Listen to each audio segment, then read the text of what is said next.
All right, it's time. You know what? It's not time to sell.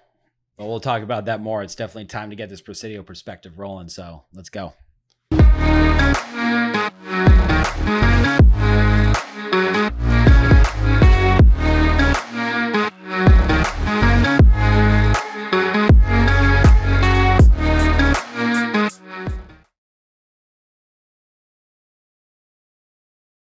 All right, Jeff. Well, the carnage continues here in the markets, and I'm sure the fear gauge is up for a lot of the listeners out there tuning in. And I think the first thing that I want to say today is it is not time to sell.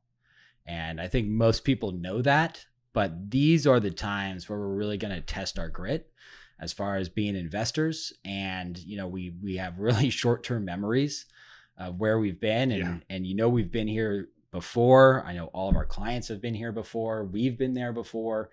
And it's important to look back on our lessons of the past as we are learning lessons today that we are going to apply to the future to make us better investors. But we got to stay in the game. And this is the time, like right around now in 08, where people were changing their lives for generations of people to come with the worst decision. And we just need to get this out there, I think, first and foremost for today's podcast. Yeah. Well, we talked about it before a while ago, a few podcasts ago. God, it was a while. When we talked about my experience in my 62 years of investing, I like to say. 62, yeah. 23 years. Yeah. But they were all different. And we talked about it. 09 was particularly the bear scary. markets, The bear markets, you know, all the way from the dot-com crash all the way up. So not quite 62 years, but 23 years. And they're all a little bit different, but emotionally they're all the same. You're absolutely right. And you know, you couldn't have said it better, which is this is really not the time to sell. I think we've got some data points about the S&P 500, some of the largest companies. And when you back those out, where they trading? It's not a terribly expensive market. Yeah. I mean, we'll get into that. But I mean, why does it seem like we want to sell? You know, I mean, when we see things going down, the fear gauge starts going up. And we are pinned to this price of our portfolios that were in the past. And we think they'll never get back there again or never go on new heights. People are finding that in their homes, and they're going to continue to find that carnage in real estate. You know, watch the value in Zillow drop on your primary residence. It has, and it will continue. And what are you going to do about it? Nothing. Right? Because you're not moving and you're not selling. I know there's a couple of people out there that really need to get their strategy together and not get pinned to that number that they had from 6-9 months ago, because they're not going to like the number 6-9 months from now.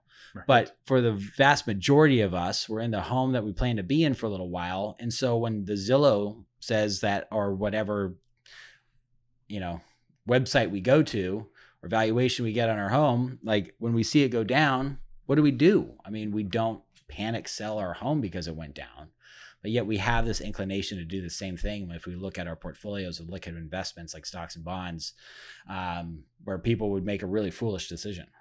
And it's much easier to sell stocks and bonds, right? Your emotions can get ahead of you and just press a button. Yeah. You can't just do that with a house. I mean, and we play that shoulda, coulda, woulda game all the time. And do we? We play, that's your favorite game. We play that all the time. You love to come into my office and we do the shoulda, coulda, woulda. You know what? Pretty good at it. You're right. I do. We're all susceptible to it, right? And of course, as asset managers, wealth managers, we always want to make every decision being the right decision, right? It's just not the case. But we learn our lessons to get better going into the future. Yeah. You know, looking back at past market crashes, like the worst thing we could have done was listen to the fear and the panic and listen to our emotions and sell, and try to buy low or try to sell low and buy high. I mean, that's typically people look at what's working and what's not working. They want to get out of what's not working and buy what's working. Right. And then you know that that's the next thing to go over. You talk about this all the time in these choppy markets, right, that are going through a downturn. That is one of the biggest mistakes even professional money managers make that I don't think gets talked about enough, which is just that in the bear market, when markets are going down, certain sectors, certain pockets of the markets are holding up while others are going down. And then you're saying, you know what, I'm going to hop out of this one that's not working. I'm going to go into that one. And then all of a sudden that one goes down. And then you do the same thing. Well, this one is held up, so I'm going to go in there. And next thing you know, the market's down 25% and you're down 40%. Because you chased every 25% down, right? Just like people chase it on the way up, people chase it on the way down. So yeah, they stayed invested, but they wonder why they massively underperformed on the way down, because they were chasing performance, even though they were all going down, but they were going down at less. Eventually, it's like pebbles on a hill, right? A couple pebbles go first, and then they get enough momentum. They take a bigger rock, and the rock takes the stone, and then they take the boulder. And but where are we right now? I think we should probably jump into kind of getting some perspective on valuation in the market. People are freaking out. Market's crashing. The news is bearish. But look at these really great companies. Where are they trading? The S&P 500. What was the stat we talked about? How many companies did we strip out? 8? The largest companies? Oh, if you look at the valuation, so people are talking about, so the stock market, let's talk about what drives the price of the stock market. Right. Okay. Just so we have that perspective out there. There's 2 things that drive the stock market. Number one, first and foremost, is corporate earnings. Right. So how much are companies making? And that's just not today. That's the future forecast of how much they're going to make over what period of time. Right. And then the market is going to put a risk kind of sentiment on that is very complicated, that you deal with all the time, which is factoring in all of these different exposures, domestic policy, geopolitical risk, inflation, interest rates, tax policy, consumer sentiment, consumer strength, unemployment, all of the stuff that we have to put into this equation, which then assigns a multiple to those earnings, right? Yep. It's one tidy little number that encompasses all of that you just talked about. And when you look at the movement in the stock market this year, it's just like kind of science of exactly what happened. So you had these events like when Russia invaded Ukraine, the geopolitical risk spectrum went up. The inflation and energy prices went up. That got plugged into the program and or the algorithm, which then assigns a lower multiple, and the stock market has to go down. Right. Okay, and then you have a hawkish Fed. That has implications as that multiple changes. And so you've seen these movements, though. You've seen these bear market rallies when we started to have positive news, right? Right. So we're going to have that, and those are like macro. We talk about macro forces, okay? And we'll end on that too, because we want to talk about where the macro is going to take us and where the opportunity is, and why we're not getting out, okay? Because we have to look to the future. We can't just look to right now, and certainly can't look into the past, because that has no bearing, right? First thing we learned in finance is about a sunk cost, right?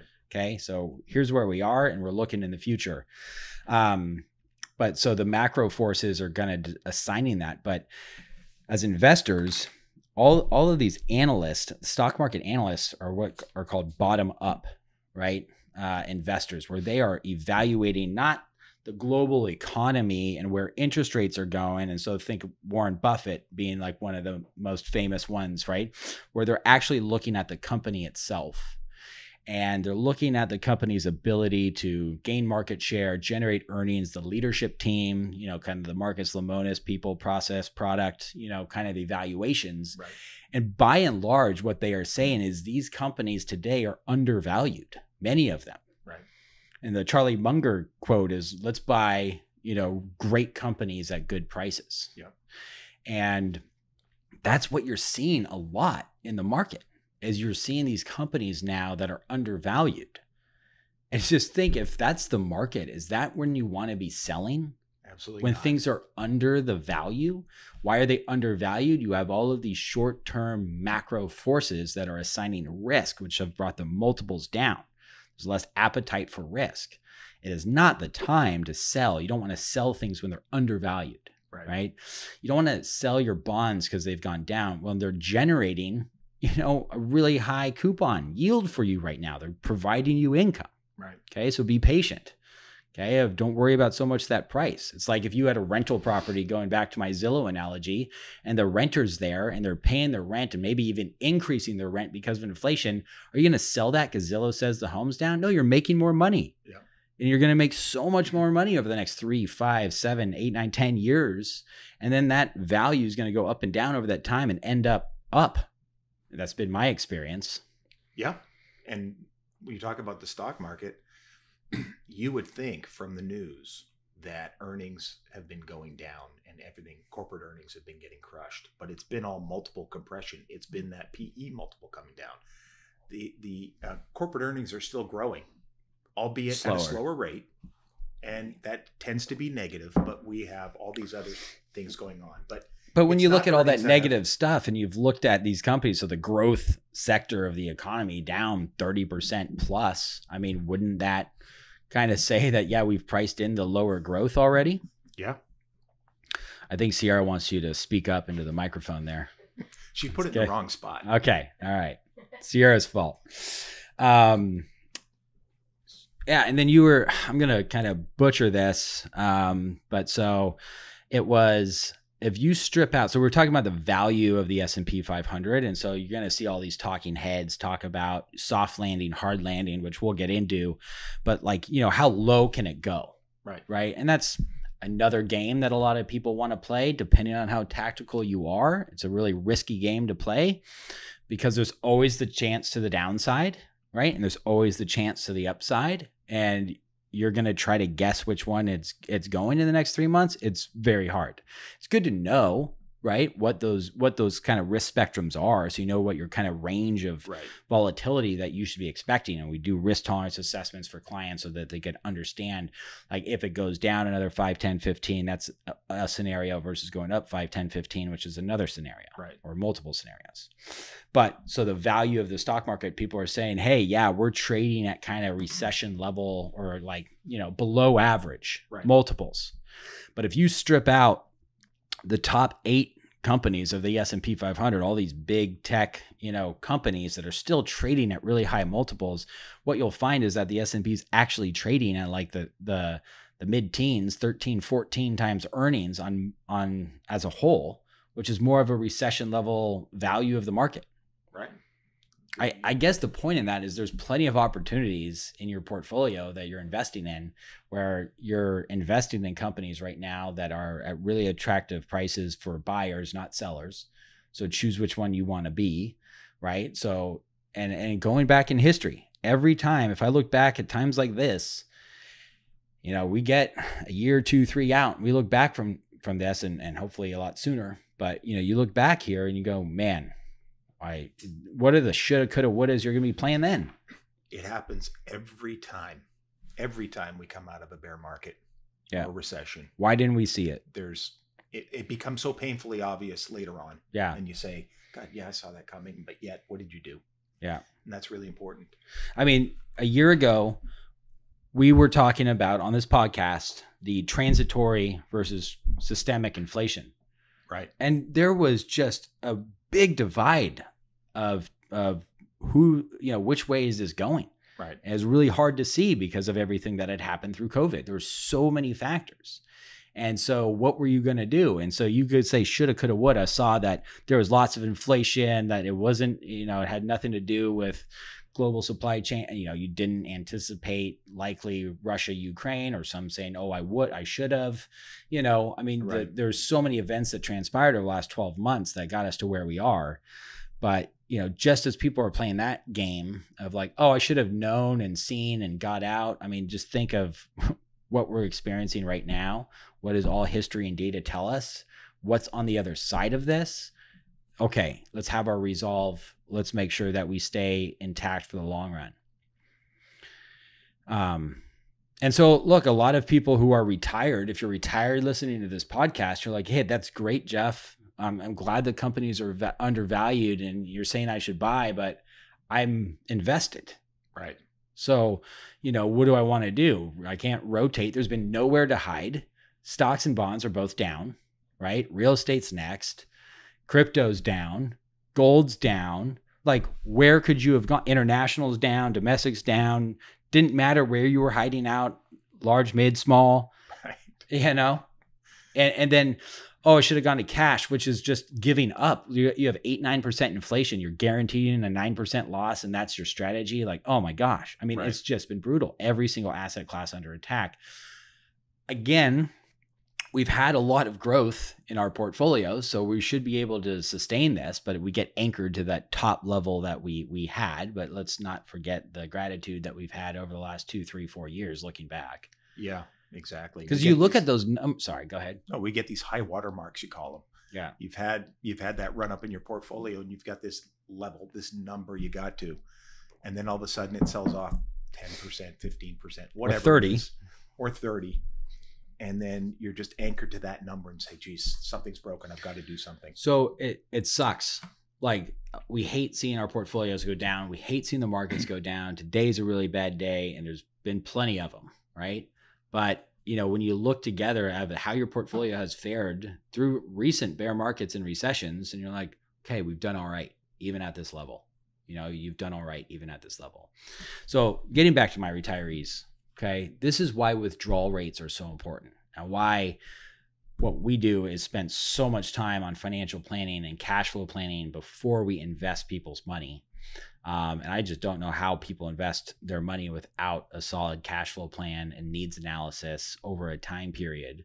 But like, you know, they're saying, okay, well, I'm taking money out of my portfolio, you know, so don't I have to sell? And again, this is why withdrawal rates are so important, meaning what percentage of my portfolio can I take out each and every year? And so if you started off at a 6%, 7% withdrawal rate, okay, and then the market goes down, you know, so say you were at $1 million taking out $70,000 a year, now you're at 800,000, your withdrawal rate's up to 9%, right? And so you're liquidating a lot of your portfolio during a bad time. Right. If you go in with a 4 or 5% withdrawal rate, which is typically our target, and we have lots of clients that are just sub of that, but because they've had such phenomenal growth in their portfolios, you're not really having to sell anything. I mean, you're going into the market with a 3 to 5% cash weighting, right? So you should have some cash to make it through the first year. And the portfolio is yielding cash in the form of dividends and interest income, right? Right. And so you're getting another 2.5%, 3%. So you put them together. You got a couple years. And you're not being forced. And even then, to sell in this climate. Even then, you've built yourself enough of a runway and time horizon to look at your asset allocation. And there have been things that have held up much better, right? And so if you had some inflation protected securities and some short duration assets, like, you've done a lot better. You're not down as much as the overall stock and bond market. Right. And those have generated a nice yield for you. So it's not time to panic. It's not time to sell, right? It's time to make sure that you have the right financial plan, which you do, right? If you did the work in the beginning, you know that you prepared for times like these, and you don't want to sell when things are undervalued. Right. You want to buy. So let's talk about what's next as we come out of this, right? Or, you know, so the bottom up, companies are undervalued. Not all companies. There's still companies that are trading at insane valuations that are in the stock market. And people are starting to recognize how important that is, to look at how many times earnings, right? This company is what do I have to pay for it all of a sudden has become really important. Right. But it's also, we're starting to get trained like, oh, I see the opportunities. If I don't have to pay as much, like if the price is discounted, then my downside is discounted, right? Yep. If the price is elevated, well, it could go on discount in the future. You're like, no, this is a premium item. No one's going to discount this one. This one's been doing great forever. They're changing the world. They're doing whatever. And you can think of the names, but there's a big price that could be discounted at some point in the future. That's risk. Right. Okay, it's not saying it's going to happen, but that's the risk you take. When something has been cut in their price and it's undervalued, the downside risk is a lot less. And you have this built-in upside as the macro elements change. Right. And then within, we're sticking to the topic of equities and the diversification, the importance of diversification. We talk about some of these companies that are expensive, and you think about holding those because that's 15-year money. They're going to change the world. They're going to have periods where they're very expensive, and they're going to have periods where they're a little bit cheaper. Sometimes they're dirt cheap. And so it's going to move around. The rest of your portfolio is there as a ballast within that to kind of allow you to hold those for that 10, 15-year period. That's a very important concept I think is lost on people. Yeah, you go into markets like these and you have companies that have strong balance sheets, very healthy cash flows, diversified businesses, #1 market share, dividend payers. Yep. Okay. And all of that allows you to keep your resolve to hold on to your NASDAQ, 100 type securities that over the next 10 or 15 years are going to continue to change the world and go through lots of different macro levels, but provide a lot of long-term growth opportunity. Exactly. Short-term risk. Short-term. And that's the risk and reward that we need to remember. So I keep saying macro, you keep saying macro. I'm not sure that everybody understands. So again, that's just all these forces that we talked about. I guess I explained that a little bit, right? Yeah. The political risk, geopolitical risk, tax policy, interest rates, all this stuff. And so all the stuff I write about in those weekly snapshots, which are really good, by the way. If you haven't checked out those letters, Jeff writes a weekly column once a week, emailed to you.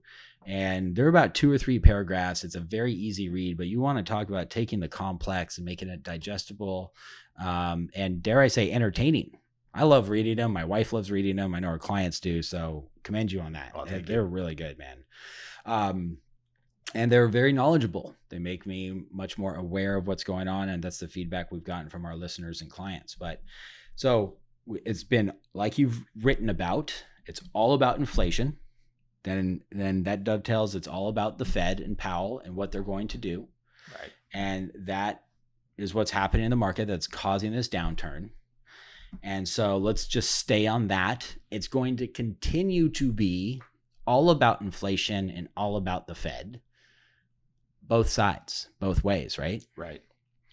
So this is where we kind of get to the soft landing or hard landing camp. And let's talk through those two. But right now we've had lots of inflation and we are dead set to come against it. And right. we seemingly might be the only ones in the world that have the ability to do that. Right? We had some news today about Great Britain having to kind of go and stimulate the economy while raising interest rates. It's crazy. Yeah. They're in a pickle. They're in a pickle.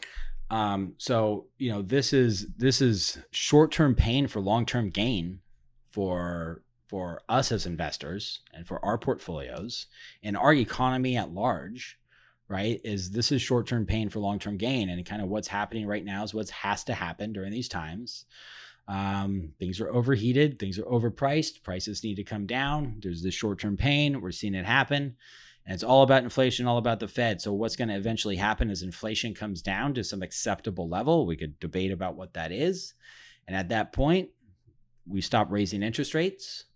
And then there's a pivot and where we're going to cut rates.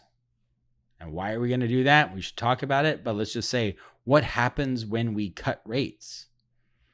Well, it's good both for stocks and bonds, isn't it? We've had that. We've experienced that during COVID, but rates come down. It then changes that risk metric we call the PE multiple. That expands. So you have corporate earnings start growing again because the economy is being stimulated. Rates are coming down, so the PE multiple is going up. Prices are going up. And then your bonds, what happens there? Yeah, and I don't know how much stimulus it is as much as less punishment, right? It's not like, because when you say stimulated, like I'm thinking COVID and we're thinking we're printing money. Yeah. What we're doing is we're not punishing businesses and homeowners anymore. Right? We're going to kind of get to this new normal, back to a normal kind of market. Right. You're probably not going to get a 2% 30-year mortgage. Okay. Right. Your home's probably not worth what it was worth now. Right. And the NASDAQ might not reach a new all-time high in the next 12 months, but things that when this does occur, I mean, this is, like you said, good for both stocks and bonds, which is actually something that a lot of people have noticed is like, hey, my stocks are down. I thought my bonds were supposed to rescue me. And like in this environment, in this macro environment, bonds have come down, although not as much as stocks, but they haven't been that ballast depending on where you are in that bond market. So that correlation, meaning how things move together, is important. They're correlated when it comes to the inflation numbers and the Fed. And just remember, it's still going to be all about inflation and the Fed, but instead of rising inflation and rising interest rates, you're going to have disinflation, right? Falling inflation rate, right. And then eventually falling interest rates. And when interest rates go down, bond prices go up.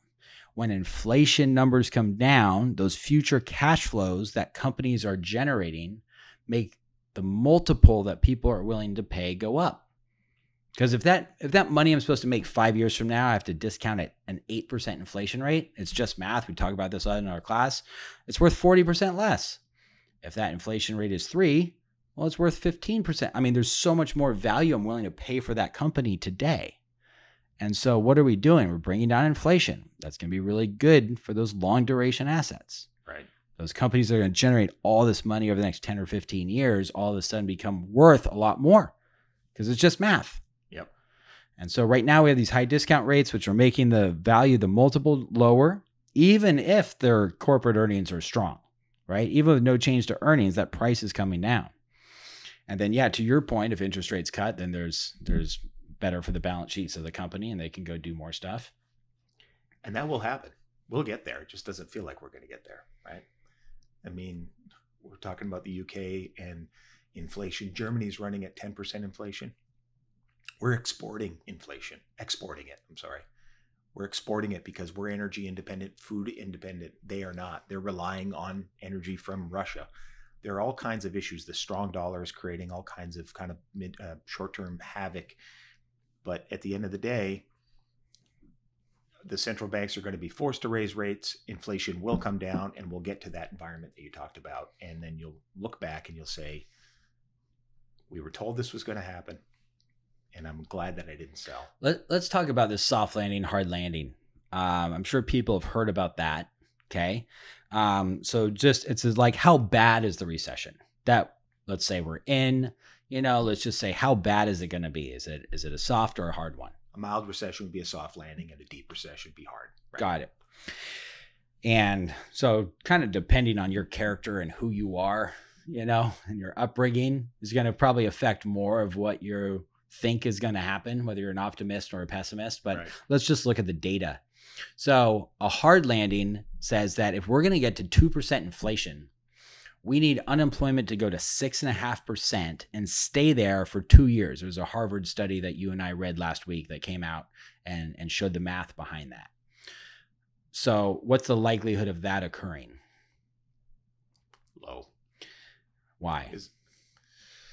Because the Fed's going to raise rates to a point where inflation's going to tick up. Unemployment's going to tick up. And rates are going to start, inflation's going to start to come down, and then the Fed is going to get dovish. Yeah, I know. But the thesis behind why that's going to happen, I think, is a couple of things I look at. One, I look at our country and what's happening in November and what's happening in 2024. And these are really big elections that are going to occur. We know that we have the divide in Congress. We have the divide in our political structure as a country. Right. And we've seen that ramping up, but this is a big election.